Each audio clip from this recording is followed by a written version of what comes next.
ఈరోజు L Bethel లో దేవుడు ఇచ్చిన ఆశీర్వాదాల కోసం తెలుసుకుందాం. ఆమేన్. బేతేలు ప్రాంతములో యాకోబు దేవుని చేత ఎలా ఆశీర్వదించబడ్డాడు, ఆశీర్వాదాలు ఏంటి అనే విషయాన్ని మనము తెలుసుకుందాం. అయితే అంతకంటే ముందలగా బేతేలులో దేవుడు యాకోబుకి ఇచ్చిన ఆశీర్వాదములు మనము తెలుసుకోవాలి అని అంటే అసలు బేతేలు యొక్క విశిష్టత, బేతేలులో దేవుడు యాకోబుని ఎట్లా ఆశీర్వదించాడు, ఎట్లా ప్రామిస్ చేశాడు, ఏమని వాగ్దానం చేశారు, అది ఎవరికి ఆశీర్వాదకరంగా చేశారు అనే విషయాలను మనం తెలుసుకోవడం చాలా ప్రాముఖ్యమైన విషయము. కాబట్టి ఈ యొక్క బ్యాక్గ్రౌండ్ గా ఉన్నటువంటి ప్యాసేజెస్ మనం చదువుదాం. ఆది కాండము 28వ అధ్యాయము 10వ వచనము నుండి స్పష్టంగా 20వ వచనం వరకు చదవండి. యాకోబు బేర్షెబా నుండి బయలుదేరి హారాను వైపు వెలుచు ఒక చోట చేరి ప్రొద్దు గ్రూంకినందున అక్కడ ఆ రాత్రి నిలిచిపోయి ఆ చోటి రాళ్లల్లో ఒకటి తీసుకుని తనకు తలగడగా చేసుకుని అక్కడ పండుకొనెను. అప్పుడతడు ఒక కల కనెను. అందులో ఒక నిచ్చెన భూమి మీద నిలవబడి ఉండెను. దాని కొన ఆకాశమునంటెను. దాని మీద దేవుని దూతలు ఎక్కుచూ దిగుచూ నుండిరి. మరియు యెహోవా దానికి పైగా నిలిచి, నేను నీ తండ్రి అయిన అబ్రహాము దేవుడను ఇస్సాకు దేవుడనై యెహోవాను. నీవు పండుకుని ఉన్న ఈ భూమిని నీకును నీ సంతానమునకును ఇచ్చెదను. నీ సంతానము భూమి మీద లెక్కకు ఇసుక రేణువుల వలె అగును. నీవు పడమటి తట్టున, తూర్పు తట్టున, ఉత్తరపు తట్టున, దక్షిణపు తట్టున వ్యాపించెదవు. భూమి యొక్క వంశములన్నీ నీ మూలముగాను నీ సంతానము మూలముగాను ఆశీర్వదింపబడును. ఇదిగో నేను నీకు తోడైయుండి నీవు వెళ్ళు ప్రతి స్థలమందు నిన్ను కాపాడుచు ఈ దేశమునకు నిన్ను మరలా రప్పించెదను. నేను నీతో చెప్పినది నెరవేర్చే వరకు నిన్ను విడువనని చెప్పగా యాకోబు నిద్రలే తెలిసి, నిశ్చయముగా యెహోవా ఈ స్థలమందున్నాడు, అది నాకు తెలియకపోయేననుకుని భయపడి, ఈ స్థలము ఎంతో భయంకరము, ఇది దేవుని మందిరమే గాని వేరొకటి కాదు, పరలోకపు గవిని ఇదే అనుకొనెను. తెల్లవారినప్పుడు యాకోబు లేచి తాను తలగడగా చేసుకుని రాయి తీసి దానిని స్తంభముగా నిలిపి దాని కొన మీద నూనె పోసెను. మరియు అతడు ఆ స్థలమునకు బేతేలను పేరు పెట్టెను. అయితే మొదట ఆ ఊరి పేరు లూజు. అప్పుడు యాకోబు, నేను తిరిగి నా తండ్రి ఇంటికి క్షేమంగా వచ్చినట్లు దేవుడు నాకు తోడైయుండి నేను వెలుచున్న ఈ మార్గములో నన్ను కాపాడి తినుటకు ఆహారమును ధరించుటకు వస్త్రములు నాకు దయచేసిన యెడల యెహోవా నాకు దేవుడైయుండును. చాలు. హల్లెలూయా. దేవుని ప్రియమైన బిడ్డలారా, 22వ వచనం కూడా చదవండి. మరియు స్తంభముగా నేను నిలిపిన ఈ రాయి దేవుని మందిరం అగును. మరియు నీవు నాకిచ్చి యావత్తులో 10వ వంతు నిశ్చయముగా నీకు చెల్లించదనని మొక్కుకొనెను. ఆమేన్. హల్లెలూయా. దేవుని ప్రియమైన బిడ్డలారా, ఈ యొక్క లూజు అనే ప్రాంతములో ఈయన మరి ఇక్కడ ఏం జరుగుతుంది, బ్యాక్గ్రౌండ్ ఏంటి అని అంటే, ఇస్సాకు వారి తండ్రి దగ్గర మరి ఆశీర్వాదాలన్నీ కూడా మరి ఏసావును అని చెప్పాడు. ఇస్సాకు ఏం చేస్తున్నాడంటే, ఎవడు నాయనా నువ్వు అని అంటే, నేను నీ జ్యేష్ఠ కుమారుడను ఏసావు నేను అని చెప్పి అబద్ధం చెప్తా ఉన్నాడు. ఇస్సాకు ఇచ్చిన దీవెనలు అన్ని ఇచ్చేశాడు, చాలా ఇచ్చేశాడు దీవెనలు. తన తండ్రి దగ్గర నుంచి దేవుని యొక్క దీవెనలు చాలా పొందుకున్నాడు. అంతకు ముందలే జ్యేష్ఠత్వాన్ని తీసుకున్నాడు అన్న దగ్గర నుంచి. ఆ తర్వాత ఇస్సాకు ద్వారా దీవెనలన్నీ పొందుకున్నాడు. పొందుకున్న తర్వాత ఏసా వెళ్ళి, అయ్యా నేను వేటాడి తీసుకొచ్చిన ఈ యొక్క చక్కటి ఆహారమును తిను అంటే, నాయనా నువ్వెవడివి అని అంటే, నేను నీ జ్యేష్ఠ కుమారుడిని ఏసేముని అని గట్టిగా కేక వేసి ఏడ్చి ఆ యొక్క అన్న ఏడుస్తాడు, ఏసావు ఏడుస్తాడు. అయినప్పటికీ కూడా ఒక్క దీవెనన్నా ఉంటే ఇవ్వు నాయన అని అంటే, ఆయన ఏమంటాడంటే, ఒక్క దీవెన కూడా ఇవ్వకపోగా మళ్ళీ శపితం, నువ్వు దాసుడు అయి ఉంటావు అని చెప్పి ఇట్లాగా చాలా చెప్తాడనమాట. దేవుని ప్రియమైన బిడ్డలారా, అయితే యాకోబు అట్లాగా 2 దీవెనలు 2 సార్లు కూడా ఏసావును మోసం చేశాడని ఏసావు గ్రహించి, ఏసావు ఏమనుకుంటాడంటే తమ్ముడిని చంపేయాలి అనుకుంటాడు. తమ్ముడిని చంపేయాలనుకున్న వెంటనే రిబ్కా ఏం చేస్తుంది, తన తల్లి ఏం చేస్తుందంటే, ఈ యొక్క విషయాన్ని విని, అమ్మో నాన్న దగ్గర నువ్వు తీసుకున్న దీవెనలు బట్టి, జ్యేష్ఠత్వంని బట్టి, రెండిటిని బట్టి నీ అన్న నిన్ను చంపాలనుకుంటున్నాడు. నీ అన్న బలిష్ఠుడు, బలమైన వాడు, వేటగాడు. కాబట్టి నీ అన్న చేతిలో నుంచి నువ్వు మరి బయటికి పడటం చాలా కష్టము అని చెప్తాడు. చెప్పి మరలా ఇస్సాకు రిబకా ఇద్దరు కూడా తన కుమారుడైన యాకోబుని పిలిచి, నాయనా నువ్వు ఈ యొక్క కానాను దేశంలో ఉన్న వారిలో ఎవ్వరిని కూడా నువ్వు వివాహం చేసుకోవడానికి వీలు లేదు. ఇదిగో నీ తల్లి యొక్క సహోదరుడు పలానా ఊర్లో ఉన్నాడు, పద్దన్నరాములో ఉన్నాడు, అక్కడికి వెళ్ళి నువ్వు స్థిరపడి అక్కడ ఆడబిడ్డల్ని వివాహం చేసుకోవాలి అని చెప్పి యాకోబుకి చెప్తారు. ఎవరు? తల్లిదండ్రులు. చెప్పినప్పుడు యాకోబు ఇప్పుడు అక్కడి నుంచి పారిపోతున్నాడు. నీ అన్న నుంచి నువ్వు పారిపో, నువ్వు వెళ్ళిపో, ఇక్కడ కాదు నువ్వు వెళ్ళు, దేవుడు నీకు తోడై ఉంటాడు అని చెప్పి యాకోబు చెప్తా ఉన్నప్పుడు అప్పుడు ఇక ఇస్సాకు చెప్తా ఉండగానే ఇక ప్రయాణం కట్టి వెళ్ళిపోతున్నాడు. ఎలా వెళ్తున్నాడంటే భయముతో వెళ్తున్నాడు. ఎలా వెళ్తున్నాడు? నా అన్న నన్ను చంపుతాడేమో భీతి, భయము. దేవుని ప్రియమైన బిడ్డలారా, ఈ ఉదయకాల సమయమున ఏదైనా భయం మిమ్మల్ని వెంటాడుతుందా? ఈ భయం ఎప్పటి వరకు ఉందో తెలుసా? యాకోబు యవన కాలంలో భయం ఉన్నది.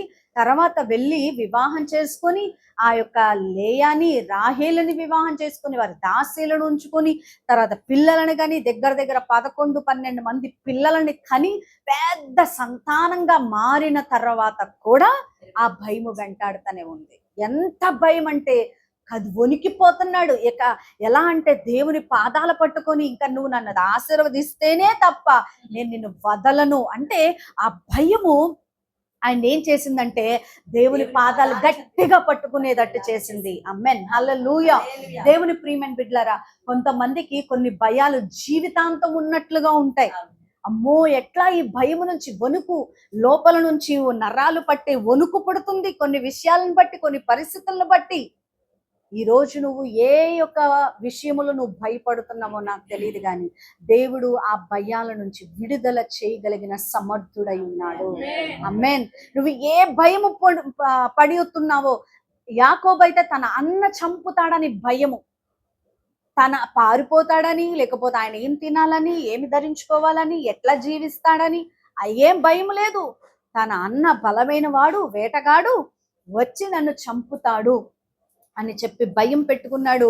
ఆ భయము నుంచి దేవుడు అతనికి విడుదల కలగచేసి అతన్ని కాపాడినట్లుగా మనం చూస్తాం. ఆమేన్, హల్లెలూయా.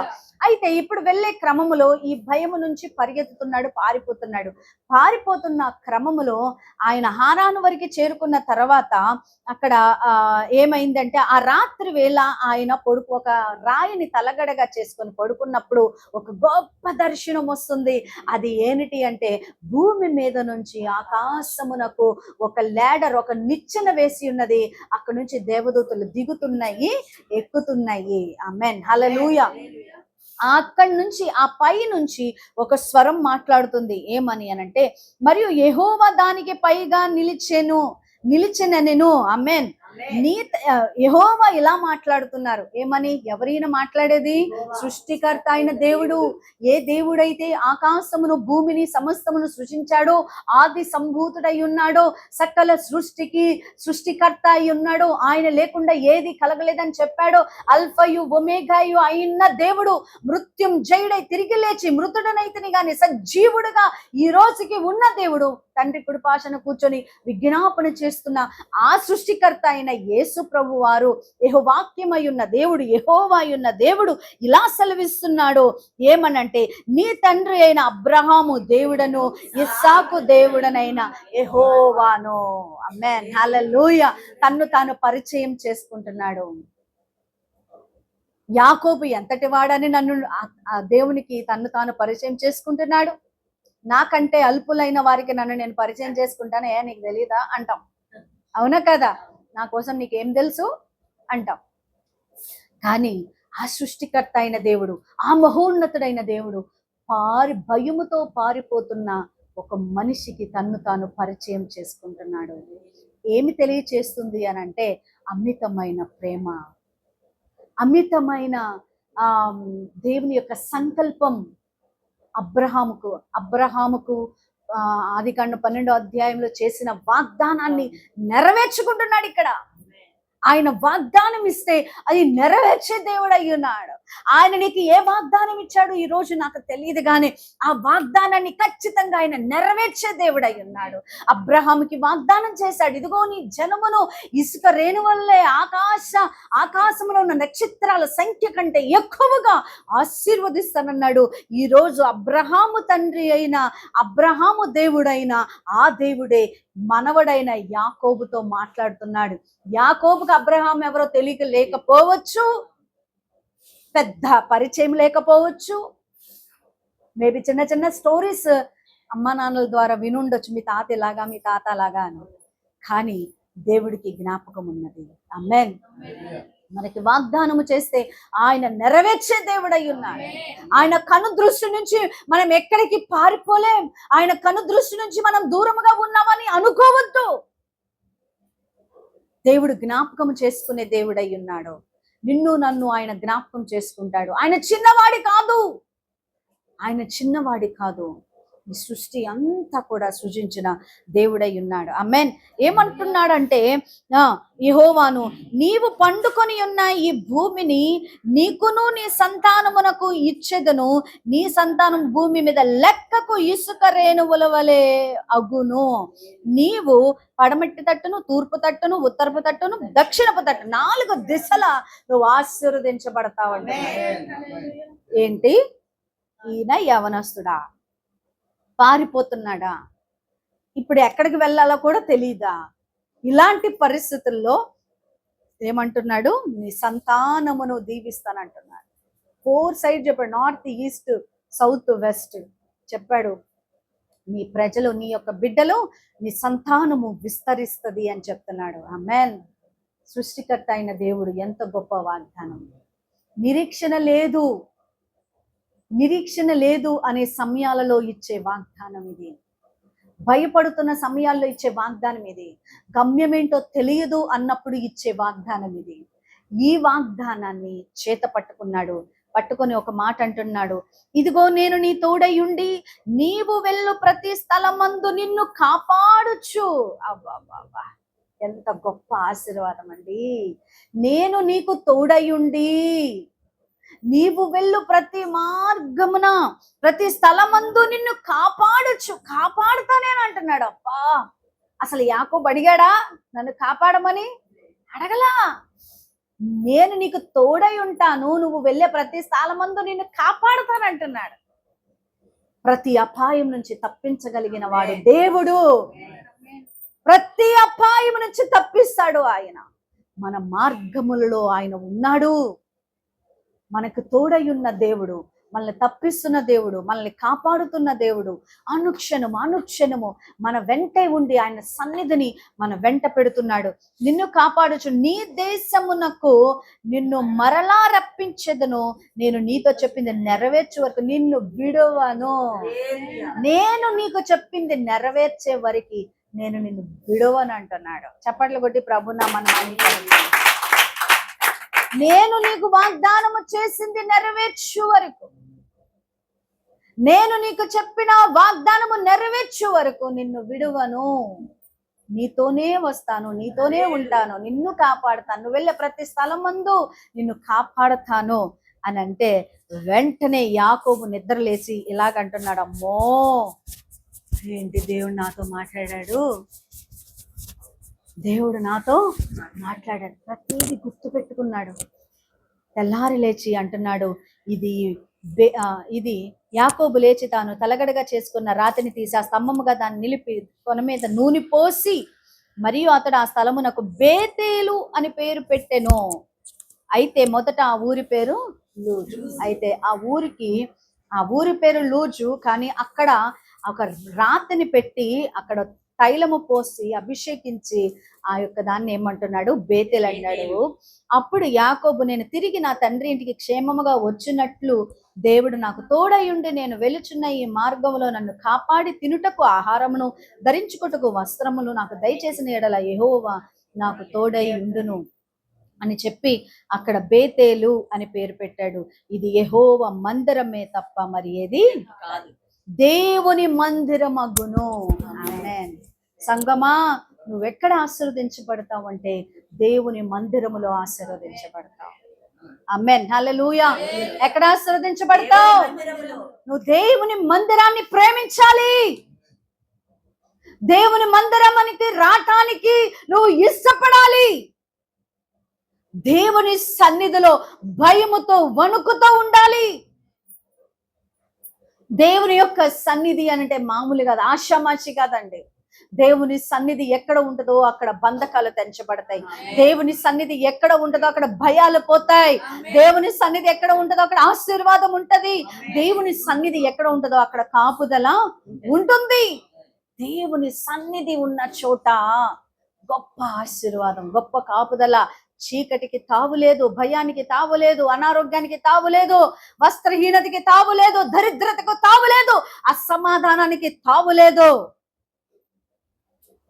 కాపాడే దేవుడు. ఆందోళన, ఎంత ఆందోళనతో పరిగెత్తుతున్నాడు. బ్రతుకంటే గుండెను చేత్తో పట్టుకొని భయముతో పరిగెత్తే వాడికి ఎంత ఓదార్పు మాటలు దేవుడు మాట్లాడుతున్నాడు. వాగ్దానం చేసే దేవుడు, నమ్మదగిన దేవుడు. ఆమేన్ హల్లెలూయా. అయితే ఇలాగా దేవుడు వాగ్దానం ఇచ్చాడు కదా, అది చేత పట్టుకున్నాడు. అక్కడ బేతేల్ అని పేరు పెట్టేశాడు.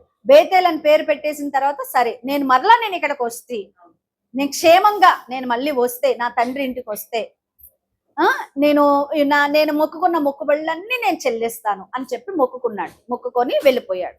వెళ్ళిపోయిన తర్వాత ఇంకా అక్కడ స్టోరీ మీకు తెలుసు. పద్దనరాముకి వెళ్ళటం, లాబాను పిల్లలని వివాహం చేసుకోవడం, 7 సంవత్సరాలు కొలువు చేసిన తర్వాత లేయాని వివాహం చేసుకోవడం. అంటే లేయాని ఇచ్చిన తర్వాత ఆ యొక్క మరలా ఏందయ్యా నాయన నువ్వు ఇలా చేసావు మామ, ఇలా చేసావేంటంటే, మరి మా ఊరి ఆచారం, మా దేశ ఆచారం ఏంటంటే మొదటి పిల్ల అలాగే ఉండి రెండో పిల్లకి మేము వివాహం చెయ్యము, కాబట్టి ఈ రెండో పిల్ల కావాలంటే మరలా 7 సంవత్సరాలు కొలువు నువ్వు చెయ్యి అన్న తర్వాత మరలా 7 సంవత్సరాలు ఆమె కోసం కొలువు చేశాడు. ఇదంతా దేవుని యొక్క సంకల్పం. ఆమేన్ హల్లెలూయా.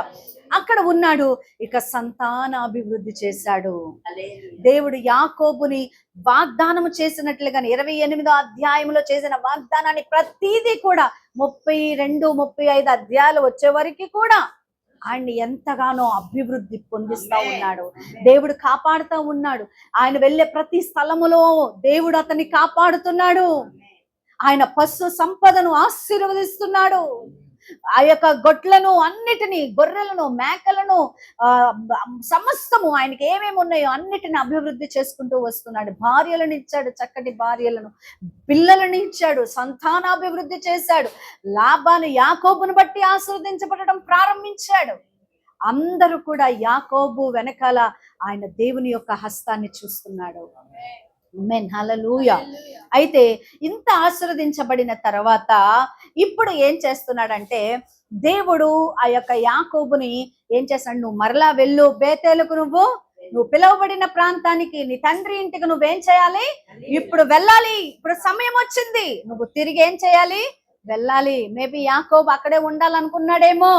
దేవుడు గుర్తు చేస్తున్నాడు, అయ్యా నువ్వు మొక్కుకున్నది జ్ఞాపకం ఉందా, దేవుని మందిరములో, దేవుని మందిరం అని, ఇది దేవుని గవినే, ఇది మందిరమే, ఇది భయంకరమైన స్థలమే అని నువ్వు అంటున్నావు కదా, ఆ మందిరానికి వెళ్ళు, మళ్ళీ ఆ ప్రాంతానికి వెళ్ళు నువ్వు అని దేవుడు చెప్తున్నాడు. చూద్దాం. ఆదికాండం 32వ అధ్యాయము 24వ వచనము నుండి ప్రారంభిద్దాం. ఒక నరుడు తెల్లవారి వరకు అతనితో పెనుగులాడెను. 20వ వచనం నుంచి చదువునానా. మీరు ఇదిగో నీ సేవకుడైన యాకోబు మా వెనుక వచ్చుచున్నాడని చెప్పవలననియు, 2వ వానికిని 3వ వానికిని. ఒక్క నిమిషం. ఇక్కడ ఏం జరుగుతుందంటే బయలుదేరి వీళ్ళు వచ్చేస్తున్నారు. వచ్చేసే క్రమంలో యాకోబుకి ఏముందంట, ఇంకా భయం ఉన్నది.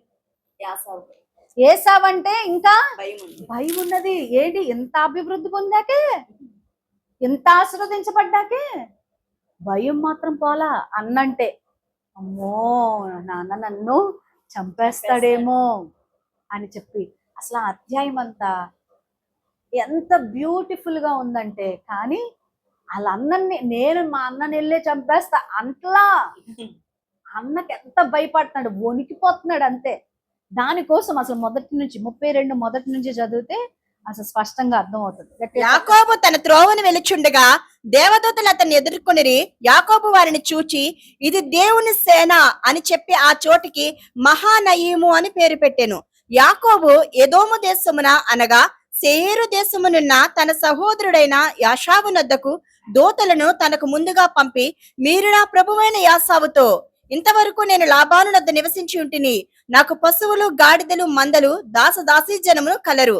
నీ కటాక్షము నా యందు కలుగునట్లుగా నా ప్రభువునికి అది తెలియచేయవలసినదని నీ సేవకుడైన యాకోబు అనెనని చెప్పుడని. చూడండి, చదువు ఇప్పుడు కింద నుంచి ఇదంతా చదువుతారు. ప్రతిసారి ఏసావుని ప్రభు అంటాడు. అంటే ఎంత అంటే దయనీయంగా అన్నమాట. అన్నని ఈ రోజుల్లో అయితే మరి ఎరా పోరా అంటున్నారు అన్నయ్యని, బట్ ఎరా అన్నయ్య అంటున్నారు, ఎరా పోరాలనే. కానీ ఎలా అంటున్నాడంటే అన్నకు భయపడి ప్రభు అంటున్నాడు. అమ్మో, అసలు అసలు ఎంత వినయముతోనో పనులతో మాట్లాడేటప్పుడు కూడా ఆడంటే నాకు భయం అంటలా. అసలు ఆయన ఎంతగా ఒదిగిపోతున్నాడంటే వాళ్ళ అన్నంటే, అంటే అంత భయం పెట్టేసుకున్నాడు. చూద్దాం. ఆ దూతలు యాకోబు నద్దకు తిరిగి వచ్చి, మేము నీ సహోదరుడైన యాసావు నద్దకు వెళ్ళితిమి, అతడు 400 మందితో నిన్ను ఎదుర్కొని వచ్చుచున్నాడని చెప్పగా, యాకోబు మిక్కిలి భయపడి తొందరపడి యాసావు ఒక గుంపు మీదకి వచ్చి తన హతము చేసిన ఎడల మిగిలిన గుంపు తప్పించుకుపోవననుకుని తనతోనున్న జనులను, మందలను, పశువులను, ఒంటెలను 2 గుంపులుగా విభాగించాను. అయితే మళ్ళీ చదువుదు గాని ఒక్క నిమిషం. అయితే ఇప్పుడు యాకోబు ఏం చేస్తాడు? ఏసావు తన మీదకి వస్తున్నాడు, చంపడానికి వస్తున్నాడని విని ఇప్పుడు తనకున్న ఆ యొక్క సంపదనంతటిని 2 గుంపులుగా చేశాడు. ఎన్ని గుంపులుగా చేశాడండి? 2 గుంపులుగా చేశాడు. ఎందుకు 2 గుంపులుగా చేశాడంటే, ఒక గుంపుని చంపినా ఇంకో గుంపు తప్పించుకొని తన శేషం మిగులుతుంది. ఇది మనిషి యొక్క ఆలోచన. హల్లెలూయా. ఇది మనిషి యొక్క ఆలోచన. కొన్నిసార్లు భయం వేసినప్పుడు మనమే ఆలోచించి మనమే నిర్ణయాలు తీసేసుకుంటా ఉంటాం. కానీ అది దేవుని నిర్ణయం కాదు. When we trust in God, God will protect us. దేవుడు మనల్ని కాపాడుతాడు. దేవుడు ఖచ్చితంగా మనల్ని కాపాడుతాడు. కొన్నిసార్లు తొందరపాటులో, భయములో మనము నిర్ణయాలు తీసుకుంటున్నప్పుడు అవి మనకి ఆందోళన కలుగ చేస్తాయి. ఈయన అనుకున్నాడు, అమ్మో నా అన్న నా మీదకి ఇంత మందిని వేసుకొస్తున్నాడు, అసలు వాడంటేనే నాకు భయం, అమ్మో వేటగాడు, కాబట్టి నేను 2 గుంపులుగా చేసుకుంటే ఏమేమి చేస్తాడంటే అక్కడ చూడండి ఎన్ని ఉన్నాయంటే మందలను, పశువులను, ఒంటెలను, జనులను 2 గుంపులుగా విభాగించెను. అప్పుడు యాకోబు, నా తండ్రి అయిన అబ్రహాము దేవా, నా తండ్రి అయిన ఇస్సాకు దేవా, నీ దేశమునకు నీ బంధువుల యొద్దకు తిరిగి వెళ్ళుము, నీకు మేలు చేసేదని నాతో చెప్పిన యెహోవా. ఏం చేస్తాడు? భయంలో దేవుడితో మాట్లాడుతున్నాడు. హల్లెలూయా. ఏం చేస్తాడు? దేవుడితో మాట్లాడుతున్నాడు. నీ భయములో నువ్వు దేవునితో మాట్లాడడం ప్రారంభించు. చెల్లి, తమ్ముడు, అన్న, నీ భయాలలో నీకు భయం ఏదైతే ఉందో ఈ భయముతో నువ్వు దేవునితో మాట్లాడడం ప్రారంభించు. ఆ భయం మీద నుంచి దేవుడు నీకు సంపూర్ణంగా, శాశ్వతంగా లైఫ్ టైం రిలీజ్ చేస్తాడు. ఆమేన్. హల్లెలూయా. లైఫ్ టైం, నీ జీవిత కాలం అంతా ఆ భయము నుంచి దేవుడు నీకు విడుదల ఇస్తాడంతే. ఆమేన్. హల్లెలూయా. ఆయన నమ్మదగిన దేవుడు. ఏ మనుషుడు తీయలేడు, నేను తీయలేను, ఎవ్వరు తీయలేరు ఆ భయాన్ని, కానీ దేవుడు తీసివేయగలడు. ఆ భయము మీద నీకు జయాన్ని కలగజేస్తాడు. నీ ఉనికిని కాపాడే దేవుడు, నీ శేషాన్ని మిగిల్చే దేవుడు అయి ఉన్నాడు. ఆయన నిన్ను ఆశీర్వదిస్తాడు. ఆమేన్. హల్లెలూయా. అయితే ఇప్పుడు ఏమంటున్నాడంటే దేవుడితో మాట్లాడుతున్నాడు. ఏమని? నా తండ్రి అయిన అబ్రహాము దేవా, నా తండ్రి అయిన ఇస్సాకు దేవా, నీ దేశమునకు నీ బంధువుల యొద్దకు తిరిగి వెళ్ళుము, నీకు మేలు చేసేదనని నాతో చెప్పిన యెహోవా. నాతో చెప్పావు కదా, తిరిగి వెళ్ళు అంటున్నావుగా. నా తండ్రి అయిన అబ్రహాం దేవా, ఇస్సాకు దేవా, కానీ నాకు భయం వేస్తుంది. తిరిగి వెళ్ళమన్నా నీ మాట చొప్పున వచ్చేసా, నీ మాట చొప్పున అడిగేసేసా, ఇంతమందిని తీసుకొని నేను వచ్చేస్తే నాకు భయం వేస్తుంది అంటున్నాడు. నీవు నీ సేవకునికి చేసిన సమస్తమైన ఉపకారములకును సమస్త సత్యమునకును అపాత్రుడను. ఎట్లనగా ఎంత వినయముతో అంటున్నాడు. అయ్యో దేవా, నీవు నాకు చేసిన ఉపకారములు సమస్త సత్యమునకు నేను అపాత్రుడనే, నేను అంత యోగ్యుడను కాను. నువ్వు చేసిన మేలులన్నీ పొందుకొని చక్కగా ఆరగించి సంతోషించడానికి నేను అపాత్రుడనే.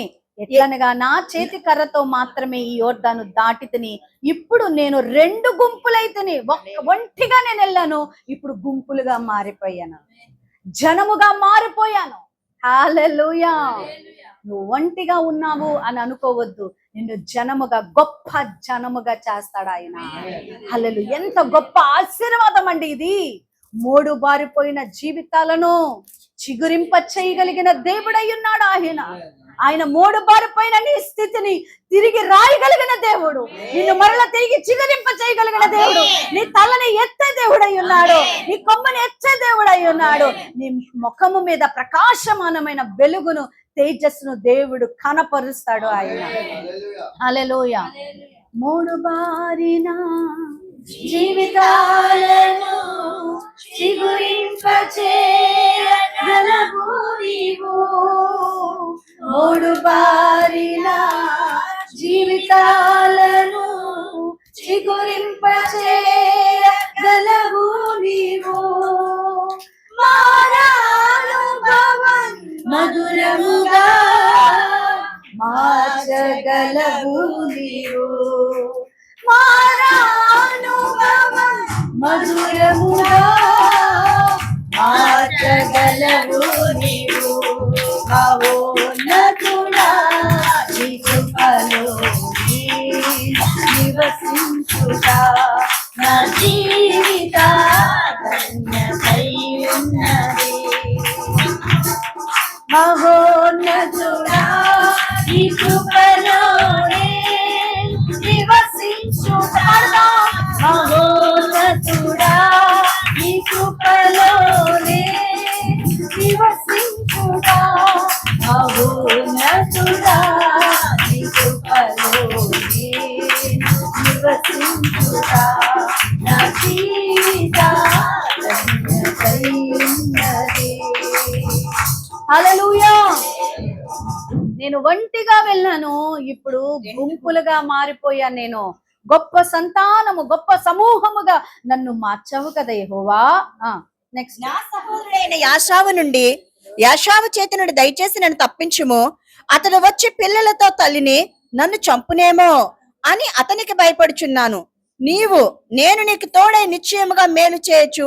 విస్తారమగుట వలన లెక్కింపలేని సముద్రపు ఇసుక వలె నీ సంతానము విస్తరింప చేయుదునని సెలవిచ్చితివే అనెను. ఇక్కడ ఏమంటున్నాడంటే, ఏసావు వచ్చి తల్లికి బిడ్డలకి కాకుండా మమ్మల్ని అందరినీ చంపేస్తాడేమోనని భయపడుచున్నాను అంటున్నాడు.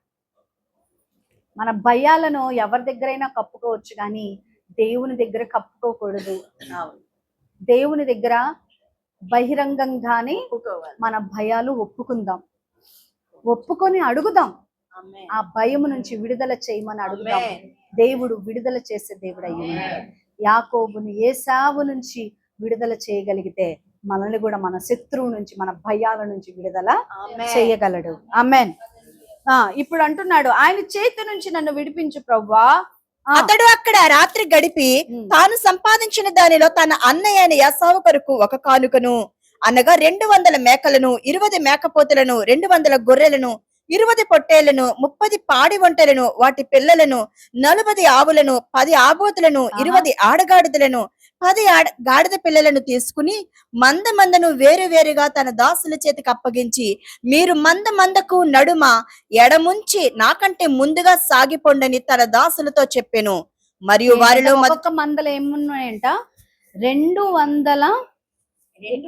ఒక్కొక్క మందలో ఏమేమి ఉన్నాయి? 200 మేకలు, 20 మేకపోతులు, 200 గొర్రెలు, 20 పొట్టేళ్లు, 30 పాడి వంటలు, 40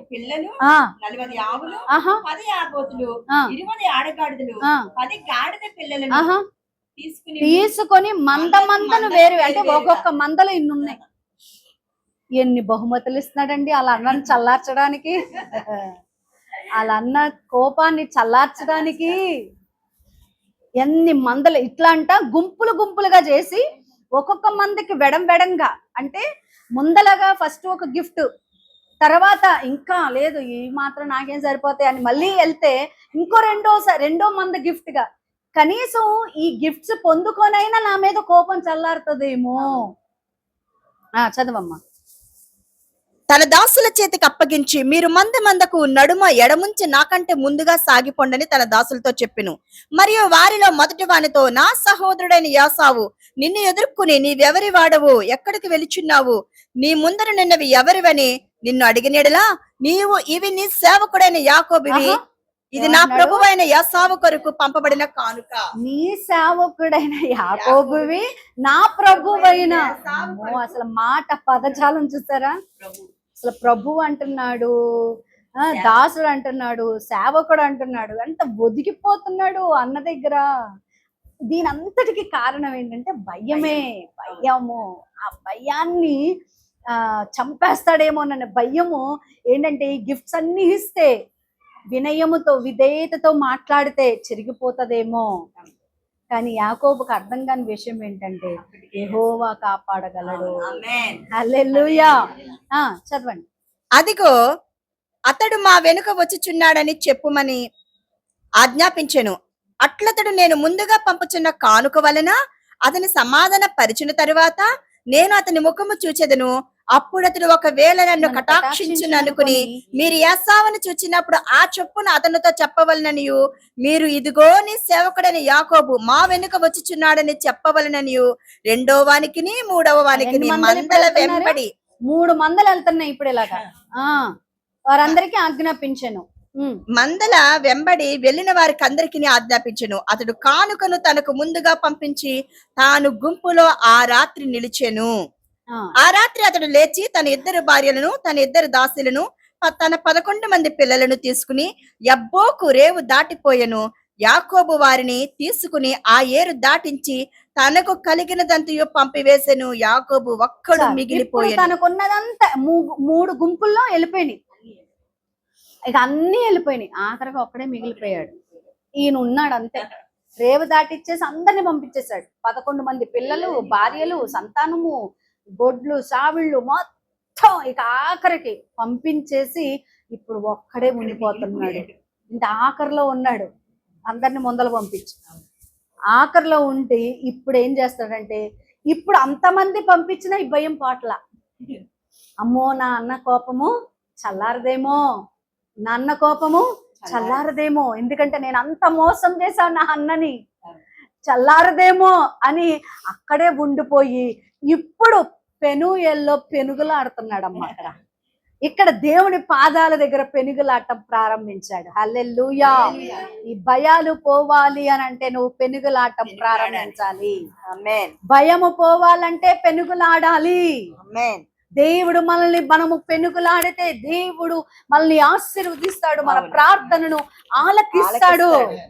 ఇప్పుడు 24వ వచనం నుండి చదువుదాం. యాకోబు ఒకడు నరుడు తెల్లవారి వరకు అతనితో పెనుగులాడెను. తాను అతని గెలవకుండుట చూచి తొడగూటి మీద అతనిని కొట్టెను. అప్పుడు అతడు ఆయనతో పెనుగులాడుట వలన యాకోబు తొడగూడు వసిలెను. ఆయన తెల్లవారుచున్నది గనుక నన్ను పోనిమ్మనగా అతడు, నీవు నన్ను ఆశీర్వదించితేనే గాని నిన్ను పోనీయనెను.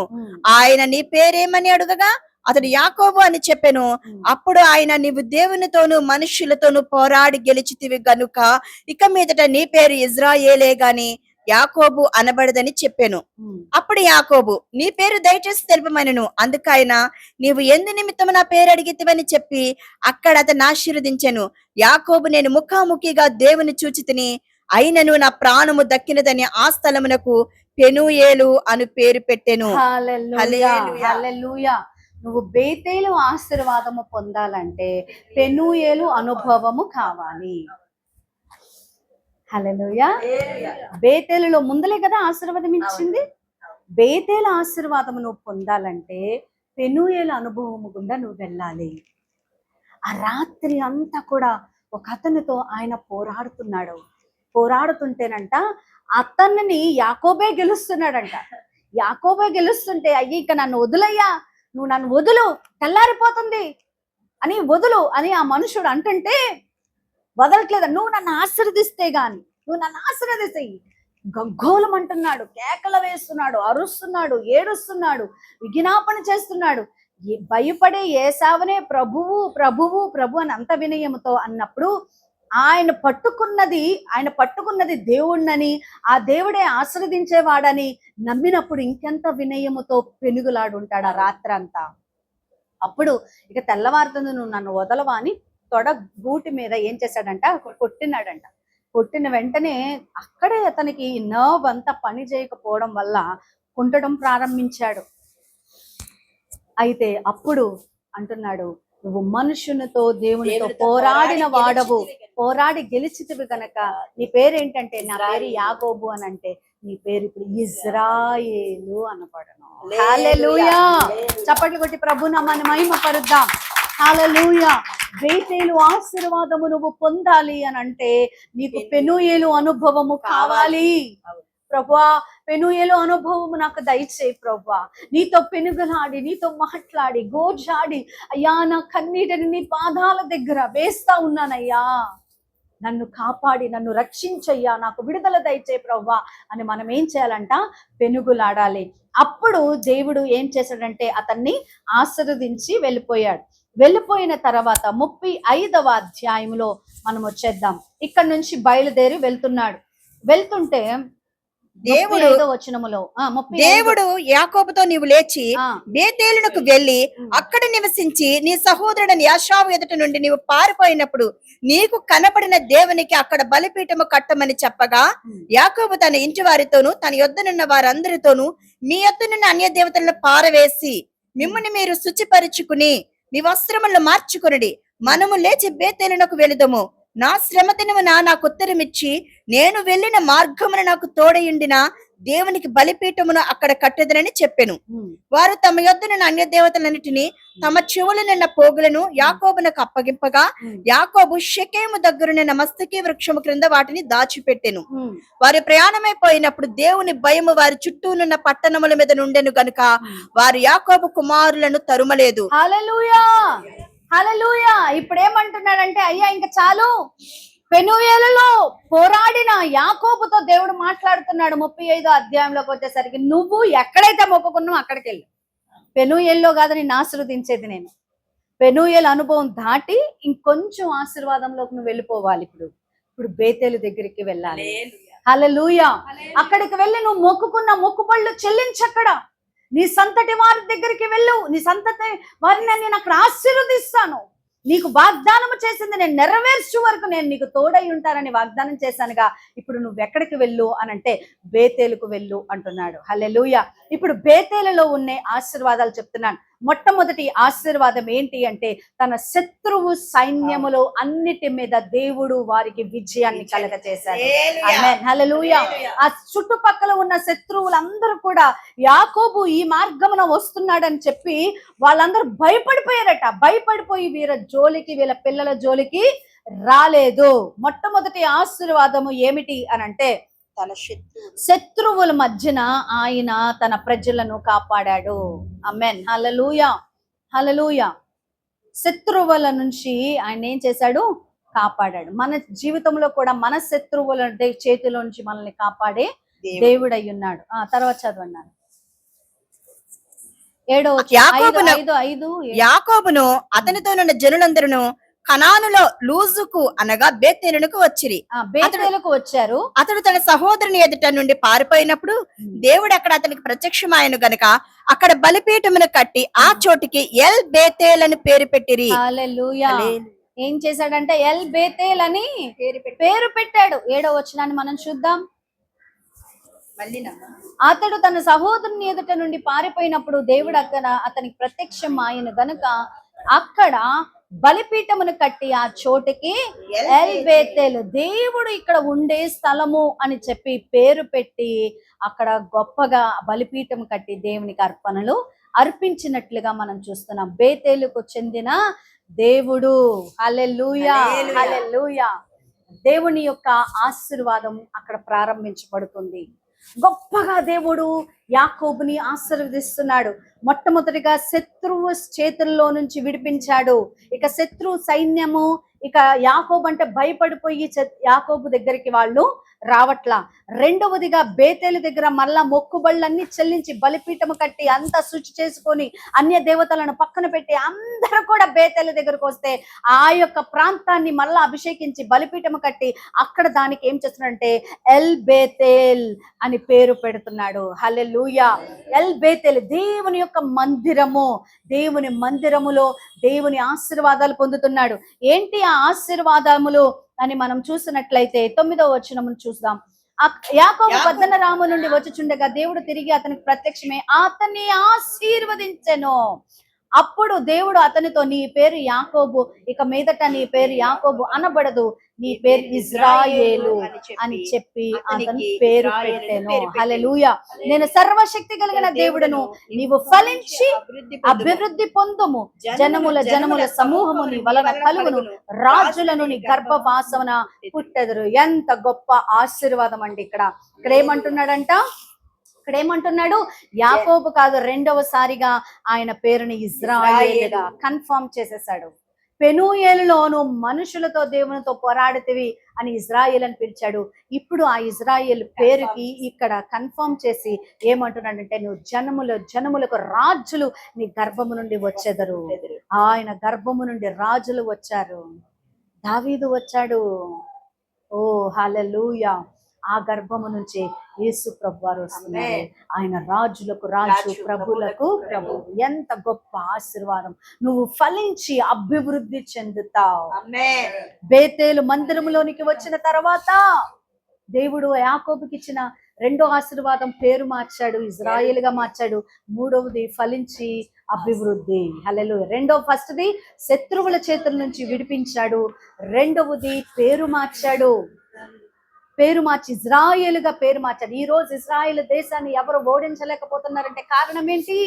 దేవుడు అబ్రహాముకి, ఇస్సాకి, యాకోబుకి ఇచ్చిన ఆశీర్వాదము ఈ రోజుకి నిలబెడతా ఉన్నది. మూడవది ఆయన గర్భాన్ని, సంతానాన్ని ఆశీర్వదించి ఫలింపజేస్తున్నాడు, అభివృద్ధి చెందించాడు. ఇంత గొప్ప ఆశీర్వాదం. మనం ఫలించాలంటే బేతేలులో మనం ఉండాలి. మనం అభివృద్ధి చెందాలంటే బేతేలులో మనం ఉండాలి. హల్లెలూయా. అక్కడ నుంచి దేవుడు గొప్పగా ఆయన్ని ఆశీర్వదించాడు. ప్రపంచ వ్యాప్తంగా ఆయన సంతానము విస్తరింపబడింది. ఎన్నిసార్లు చెరల్లోకి వెళ్ళినా శేషాన్ని దేవుడు కాపాడుకుంటూ వచ్చాడు. సంపూర్తిగా ఎక్కడ చంపివేయలేదు. ఎన్ని చెరలైనా, ఐగుప్తు చెరైనా, అషూరీ చెరైనా, ఆ బబులోన్ చెరైనా, తర్వాత గ్రీసు దేశస్తుల చెరైనా, రోమీల చెరైనా, ఎన్ని చెరలు వచ్చినా దేవుడు శేషాన్ని కాపాడుకుంటా వచ్చాడు. వాళ్ళని అభివృద్ధి చెందించాడు, వారిని ఫలించాడు. ఈరోజు వారి పంటలు ఆశీర్వదించబడుతున్నాయి. ప్రపంచ వ్యాప్తంగా వారు పంపిస్తున్నారు. హల్లెలూయా, హల్లెలూయా. ఎల్ బేతేల్ అనగా దేవుని యొక్క మందిరం. ఎల్ అంటే దేవుడు, బేతేల్ అంటే దేవుని మందిరము. దేవుని యొక్క మందిరములో దేవుడు ఉన్నాడు. అక్కడ ఉన్న దేవుడు తన ప్రజలను ఆశీర్వదిస్తాడు. హల్లెలూయా, హల్లెలూయా. దేవుని ప్రియమైన బిడ్డలారా, బేతేలులోనికి రావాలంటే నువ్వేం చేయాలట? పెనూయేలు అనుభవము నువ్వు కలిగి ఉండాలి. పెనూయేలు అనుభవంలో నుంచి నువ్వు ఎప్పుడైతే బేతేల్లోకి వస్తావో, బేతేల్లో అడుగు పెట్టిన నిన్ను దేవుడు కాపాడుతానంటాడు. 3 ఆశీర్వాదములు. ఒకటి, శత్రువుల చేతి నుంచి విడిపిస్తాడు. రెండవది, నీ పేరు మారుస్తాడు. నీ యొక్క ఫేట్ అని మనం నమ్మము, కానీ రాతను మనం నమ్మము, కానీ దేవుని ప్రణాళిక రాస్తాడంతే. ఆయన వాగ్దానం చేశాడంటే ఆయన నమ్మదగిన దేవుడు. మూడోది, ఫలింప చేస్తాడు, అభివృద్ధి చేస్తాడు. నీ శేషాన్ని ఎక్కడ ఆపడు. దేవుడు మహాభివృద్ధి చేస్తాడు. ఆమేన్. అయ్యా, ఈ పెనూయేలు అనుభవం నాకు కావాలి. ఈ యొక్క ఎల్ బేతేల్లో యాకోబుకి ఇచ్చిన ఆశీర్వాదం నాకు కావాలి ప్రభువా, నన్ను దర్శించు ప్రభువా అని ప్రార్థన చేసుకుందాం.